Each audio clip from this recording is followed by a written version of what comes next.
Hello everyone, I'm Rajesh Ketkar, Project Director of Mook Badir Mandal. We are a news-based platform.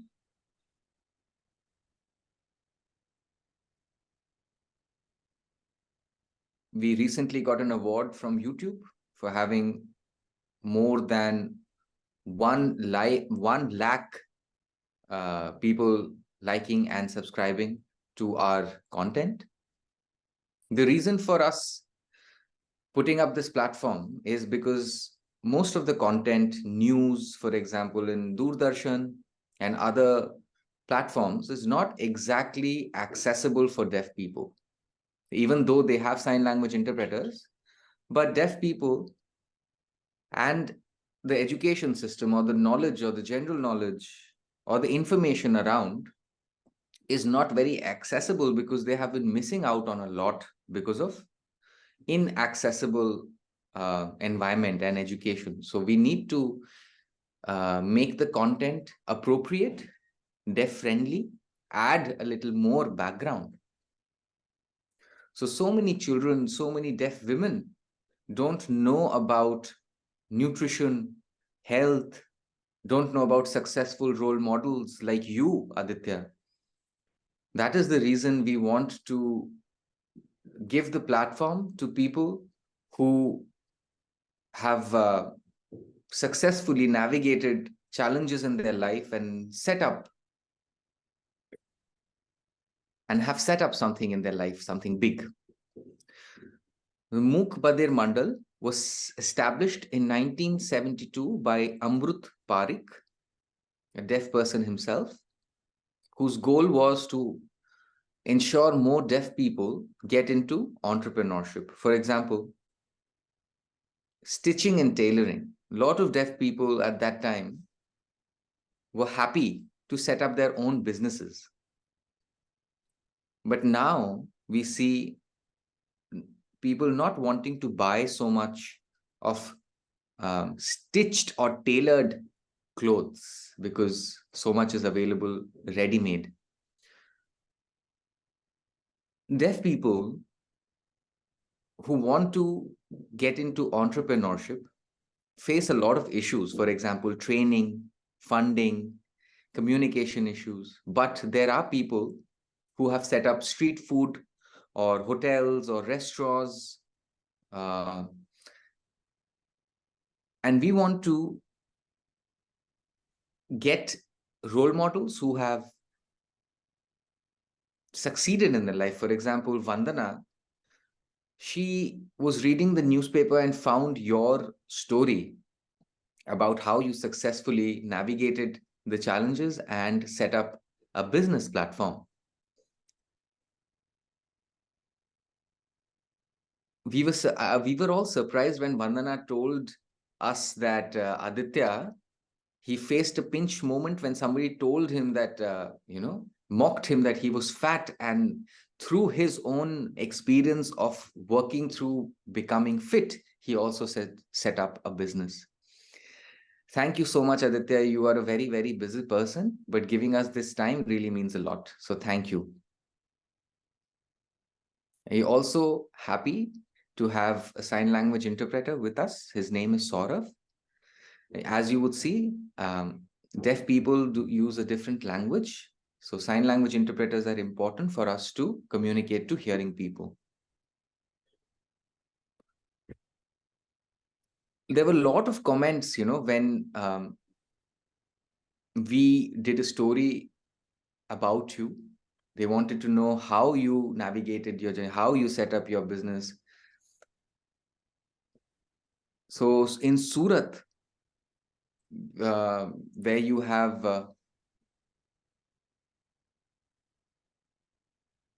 so Surat, you are in Delhi, but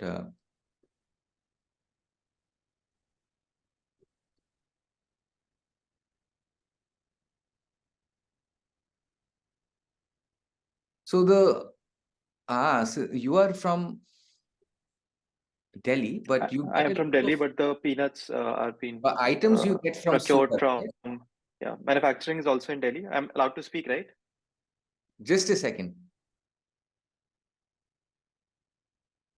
And there is a misconception in deaf community. They think hearing people don't face any challenges. It's very easy for them to set up businesses, very easy for them to set up a a platform or a venture.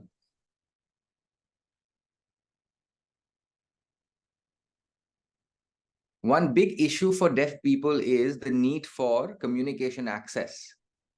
For example, if we have interviews, if we have trainings, right now, like the interview which we are having, without sign language interpreters, because of the language barrier, we won't be able to know about your story. Just to let you know, India, we have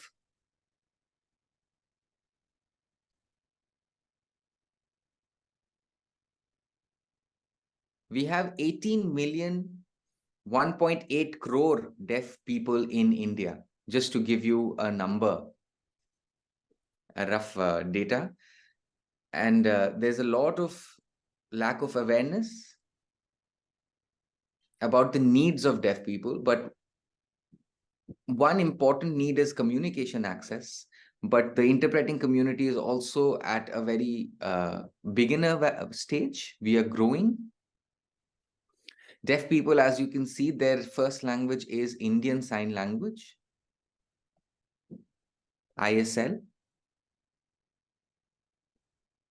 So this was just the context setting and giving you the background so that you know where deaf people are, their situation. And now the interview can begin by welcoming Vandana.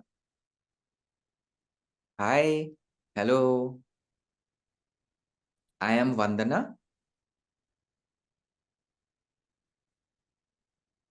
I am the ISL.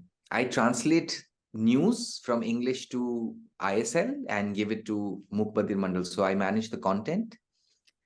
I was amazed uh, from the story which I read about you, and then we did a short story on MBM on our platform regarding your venture and your life. And we are very, very thankful that you accepted our request to come and attend this interview, and you didn't think much about it. So thank you a lot. And thank you, sign language interpreter, as well, Saurav. All right. So now we can officially start the interview with the first question. So you are the founder of Fitfeast, but what was your pinch moment? How did you realize that you wanted to, get into this business, and how has your experience been so far? Okay.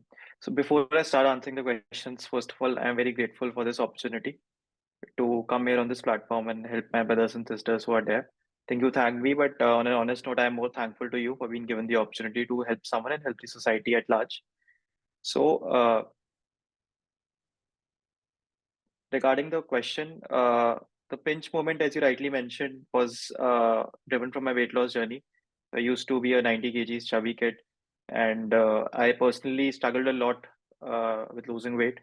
Tried a bunch of different diets, bunch of different workout regimes, and eventually, what really worked for me was something which was sustainable and could be consistently integrated in day-to-day routine. Something like replacing your aloo ka paratha with a peanut butter sandwich, right? Small changes. And I personally really felt a dearth of protein-rich options on Indian shelves. Right? Generally, whenever you go to supermarkets, we generally see namkeens filled with palm oils or chocolates filled with refined sugar. And that's the behavioral shift that was starting to come post-COVID. And I wanted to be the flag bearer of that because I could personally relate to that problem of struggling with your weight, struggling with your health, and this was really these were the multiple factors that contributed to me starting up in the health and fitness space, my weight loss journey, and then combined with the lack of options in India.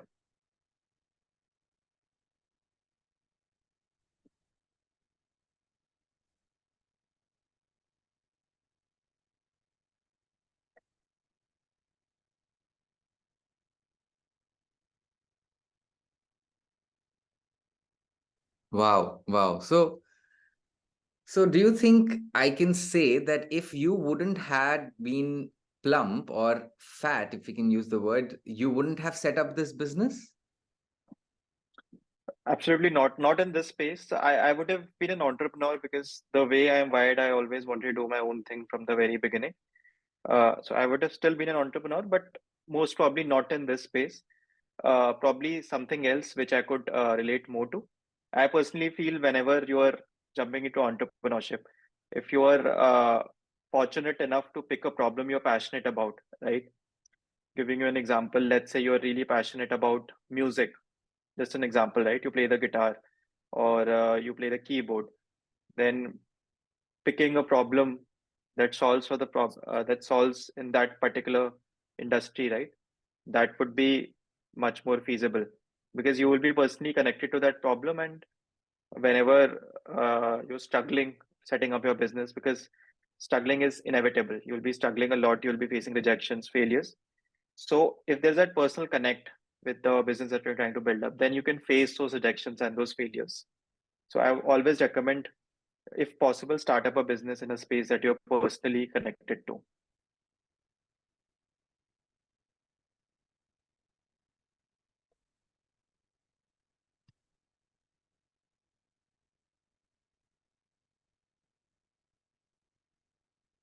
That is, yes, I agree with that. And that should be an eye opener to a lot of people because this is a global phenomena.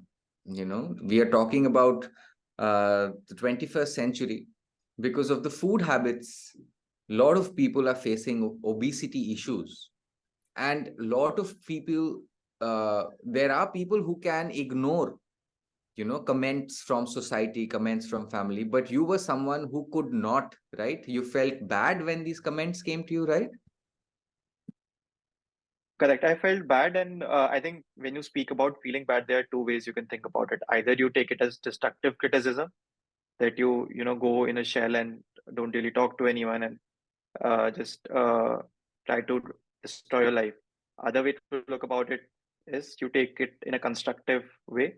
You take that as a motivation and take those comments as fuel to better your body, better your life, and probably take that as a motivation to set up something that allows more people to not go through the problem that you went through. So I think my advice for all of the people here is whenever you are facing such comments, right, always take that. You'll feel bad, that's inevitable, but try to convert that into constructive criticism and make something out of it and become a better version of yourself by virtue of all of those negative comments.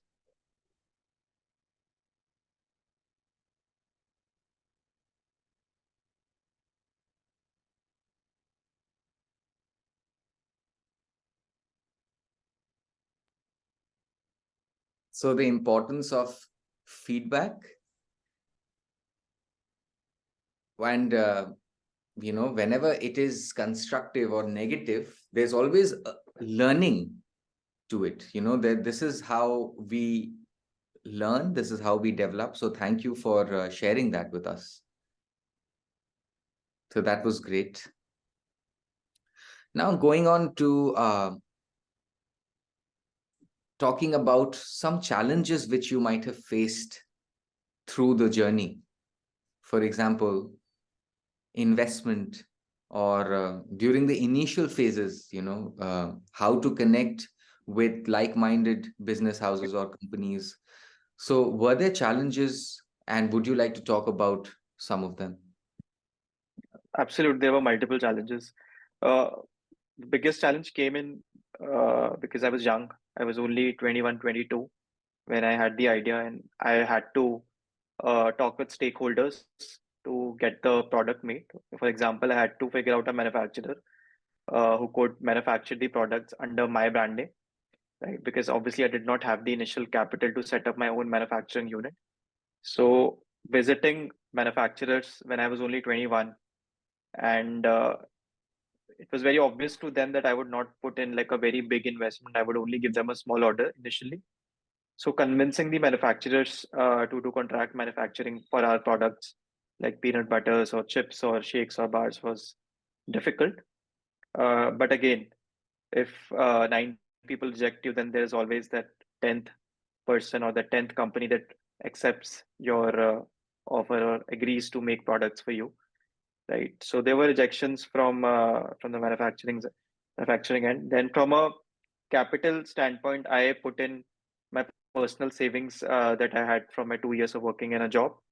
So I used to work in corporate in data analytics before for 2 years. I quit that job to start this business. So whatever I had saved, I put that money, and I borrowed a small amount of money from my father as well. And so I was able to bootstrap this business from the beginning. And then when I tried to raise capital from investors, I faced a lot of rejections. Most of the investors liked the idea, liked the product, believed in the vision, but they did not believe that 22-year-old can build this into a huge company, right? So there were constant rejections from investor standpoint. But again, the important part here is, which I mentioned previously also, that you have to keep bettering yourself, and you have to shut down the rejections and take those in a positive aspect, that use that as a fuel to better your business, put more time into it, get more creative ideas, think out of the box, increase your revenues, increase your customer base, increase your product line, and then reapproach those people who rejected you, let's say 3 months back and 6 months back, and show them the progress. And then it will be a different conversation, because they'll be able to see that you're not just talking about the business, you're actually working on building the business as well, right? So whoever rejects you, it's really important to keep working on yourself, keep working on your business, and then, if possible, come back to them with the progress, right? And try to do it in the not in the light of proving themselves wrong, but really in the light of proving yourself right, right? So there should not be negative energy linked to it. There should be positive energy linked to it, and the perspective of becoming a better version of yourself and making your business better than the day it was before.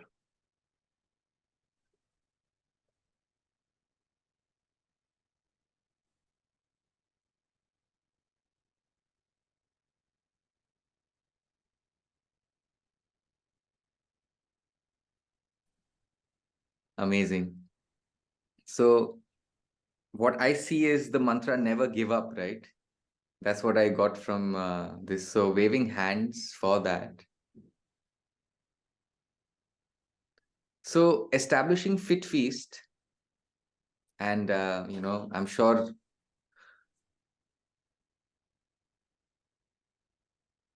products, when people started taking your products or buying your products, did you also get testimonials from people who had a similar journey like yours, who then told you that, that after starting or after joining a Fit Feast, they have also become fitter, just like you? So did you get testimonials like that?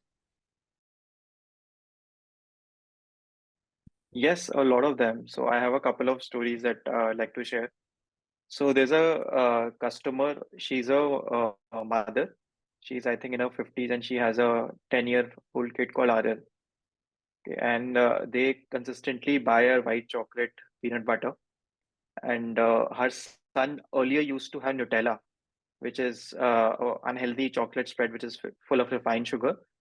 And they could not find healthier chocolate spread options to use as breakfast item. And whatever they could find did not taste good enough. So they had a white chocolate peanut butter, and they were instant evangelists and fans of it. They really liked the taste, they liked the nutritional benefits. And I personally had the customer mail me with images attached of her son, that and she personally addressed the message to me that I'm grateful for your company, Aditya. And a lot of times in entrepreneurship, you're going through tough phases. But when you're able to see those customers using your product, and just becoming, if their life is even becoming 1% better because of that product, and a mother and a child is really able to enjoy that product, is a big thing for me. It's a huge thing for me. So that was a special moment. Other than that, obviously, being protein rich products, our products are consistently used in colleges, gyms, etc. So there are students from multiple colleges, young students like 17 to 22 age group who consistently have our products. And whenever we do a new launch, they look forward to it. So, for example, we recently launched protein bars. So all of the existing customers buy ordered it in bulk, which is very nice to see because it shows that they're loving the brand, right?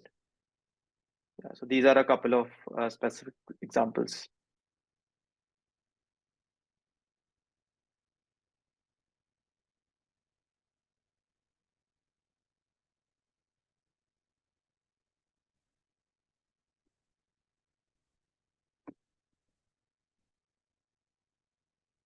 So hope more and more people continue to like your products. That's our wish for you, and you develop and your company grows.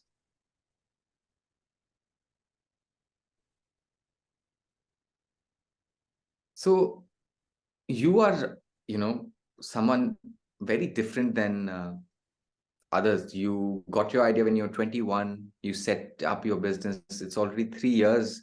So what's your plan for the future?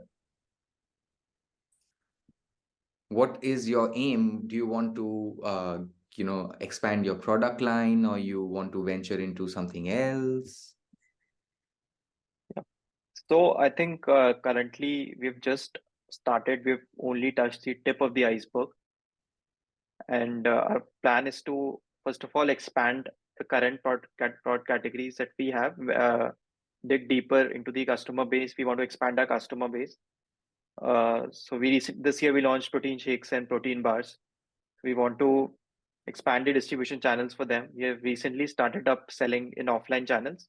So our products have been kept in 20 plus stores in Delhi and Chandigarh. So as part of the expansion plan, we are targeting the offline distribution channel. We are planning to export products to the Middle East and US as well. And among India also, currently we have around 50,000 plus total customers. We want to expand that customer base to at least 100x of what it is right now. So we are looking to raise some capital from investors and then invest that into building a much more larger and a bigger scale brand.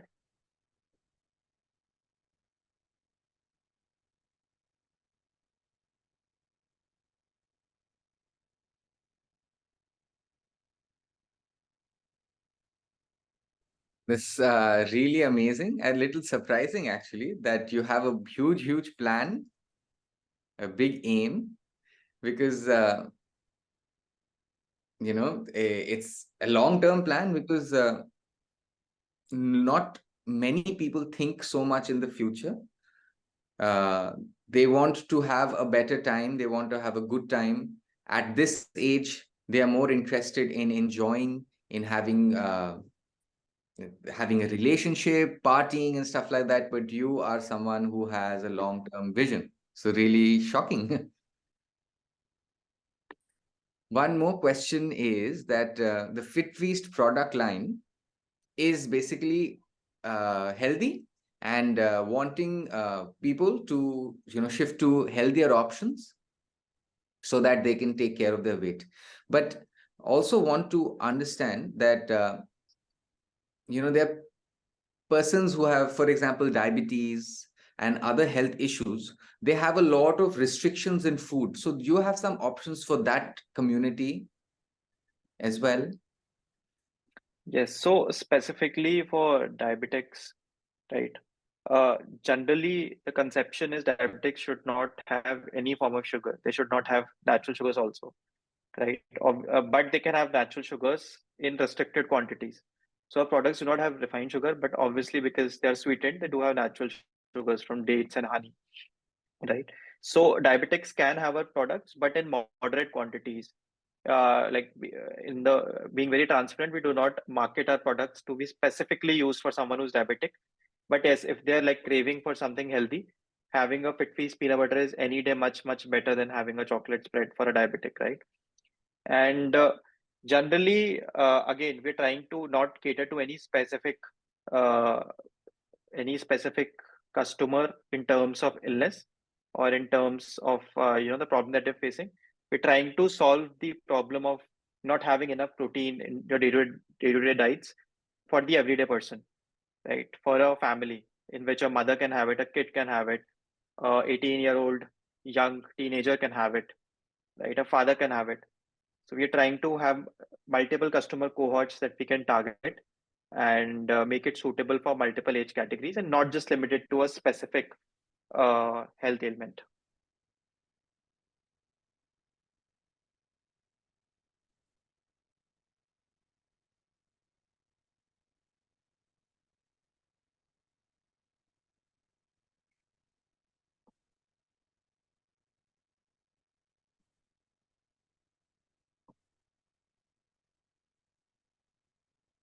Thank you. Thanks for explaining that.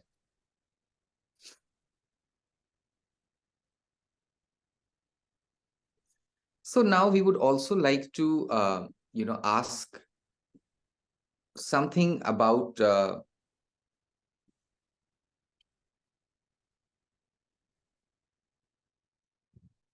so anything you would like to suggest or tips, or any advice for deaf people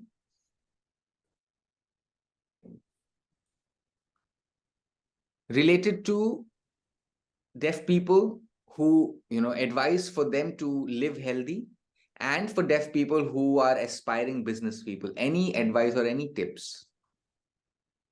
Yes. I do have a couple of tips. Number one is just because you're deaf, do not believe you're lesser than anyone in this world. Okay. I always believe whenever you aspire to achieve anything in life, half the battle and half the struggle is always within your mind. It's not in the outside world, it's within your mind, right?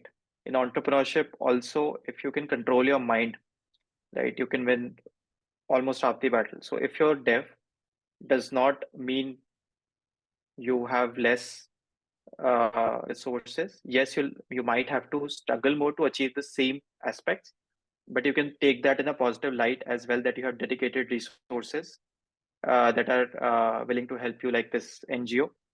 And if you have the belief that I can achieve the same level of success as that another person can, then only you'll be able to achieve it, right? You cannot get bogged down, and you don't have to get bogged down, because uh, if you do, then the success that you can achieve would be much lesser, right? So I just advise to be healthy, and from a mental perspective, do not get yourself bogged down. And then from an entrepreneurship standpoint, from setting up your own business, I would just suggest that it's always going to be difficult, but always remember why you started, right? When you start, after 6 to 12 months, you might face some difficulties. You might not be able to keep up that motivation of continuing, right? Because of something that might happen, or you might get frustrated, or you might not feel good because of anything, right? But always remember why you started in the first place. Go back to your initial motivation, go back to the initial passion you had for whatever you started up, and then take that as a daily fuel, right? Just because you're deaf, that does not mean you'll not be able to achieve what a normal person can. Keep that into mind and use that as a daily fuel.